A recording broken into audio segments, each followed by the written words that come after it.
Brutal hails and welcome to a death metal review. This one is from Great Britain and it's not about to show you any mercy. Let's welcome Body Harvest.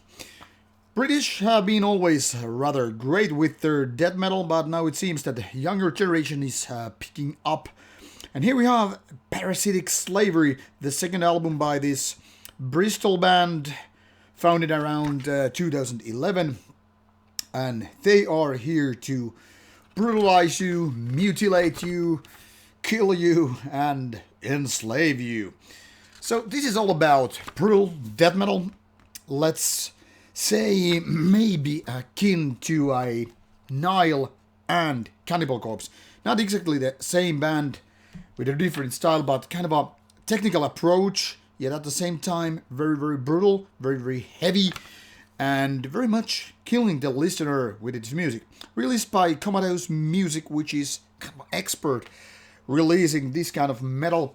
This is a very, very nice release, which was already gotten out in, I think, May. But I received a package from Comatose Music after I kind of requested some of those albums. And so be sure there are plenty of more, at least a couple of more coming from the same label. But about Body Harvest and this particular album, if you have ever been listening to any kind of brutal death metal, you pretty much know what to expect. It's very relentless, it's just heavy as they come, and it's totally busting your balls with its very, very brutal vocals, which are there to growl as hard. I mean, there are not too many that kind of growly vocalists that can actually reach this kind of level of brutality. When it comes to riffs, you probably heard it a million times before. Well, at least a few hundred times, that is. Because this kind of riffing is not exactly new or fresh. But it's there to kind of point out that there's still room for more of this kind of death metal violence. And in my opinion, this album is very, very nicely done. It's not exactly memorable, it's not exactly original. But again, that's delivering the kind of a murder and killing and all that kind of a brutality, which it's supposed to be in this kind of old-fashioned, traditional, brutal death metal.